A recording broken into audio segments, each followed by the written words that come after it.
Baik, hari ini kita akan membahas tentang jenis public speaking dan etika dalam public speaking. Di sini ada beberapa jenis berdasarkan metodenya dan berdasarkan tujuannya. Yang pertama tentang berdasarkan metodenya. Yang pertama itu ada impromptu atau ad libitum.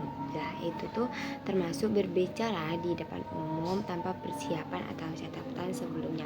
Jadi secara random atau secara acak. Ketika kita mendatangi suatu acara dan kita dipilih oleh ada orang atau MC, itu acak tuh random tuh lah, itu termasuk kepada impromptu, berbicara depan umum tanpa persiapan. Yang kedua itu tentang berdasarkan metode manuskrip, yang membaca naskah atau materi yang telah dipersiapkan secara lengkap seperti pidato, presentasi, itu kan disiapkan secara matang dan lengkap, ya itu termasuk kepada manuskrip. Yang ketiga itu memoritar, berbicara dengan menghafal materi yang telah dipelajari. Lah, kita sebagai pembicara public speaker yang telah menghafal materi yang telah dipelajari itu termasuk kepada memoritar, seperti puisi, storytelling, itu tuh termasuk kepada memoritar karena semuanya itu pasti menghafal. Yang selanjutnya itu extempore, yang berbicara dengan menggunakan catatan atau ringkasan materi, memungkinkan improvisasi dan interaksi dengan audiens. Lah, seperti inilah, ini pasti memerlukan waktu persiapan dengan catatan atau ringkasan materi. Lah, itu termasuk kepada extempore. Jenis yang kedua itu berdasarkan tujuan. Lah, yang berdasarkan tujuan pertama itu tentang yang dinamakan persuasive speaking, berbicara untuk meyakinkan audiens agar melakukan tindakan atau menerima suatu ide. Nah, itu mungkin seperti ajakan ya, yang meyakinkan audiens agar melakukan tindakan dan menerima suatu ide. Yang kedua itu ceremonial speaking. Ceremonial speaking ini berbicara dalam acara formal seperti pernikahan, wisuda kepada audiens.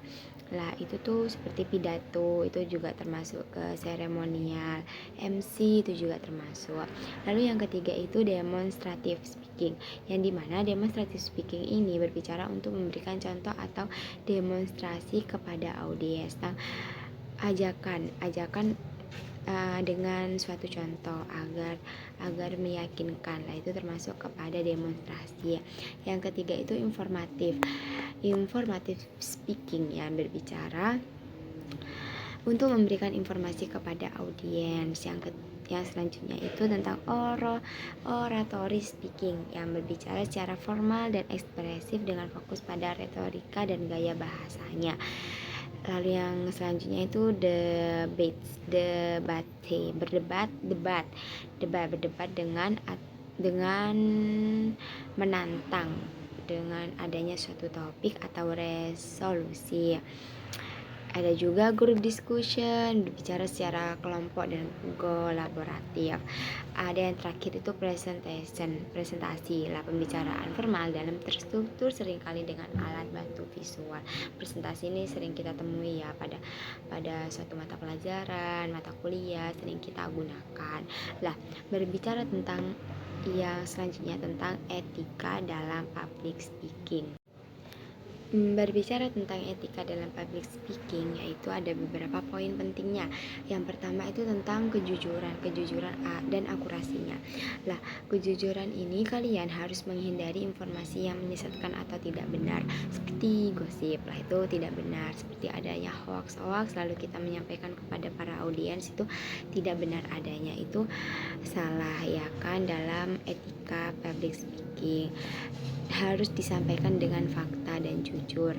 Lalu yang kedua itu etika dalam penghargaan terhadap audiens. Maksudnya itu seperti menghargai waktu audiens, kenali audiensnya, kita berbicara secara lembut tentang ada ajakannya, itu termasuk kepada penghargaan terhadap audiens, yang dimana audiens ini harus dikenali seperti latar belakangnya, minatnya, kebutuhannya, untuk menyesuaikan bahasa dan gaya komunikasi kita.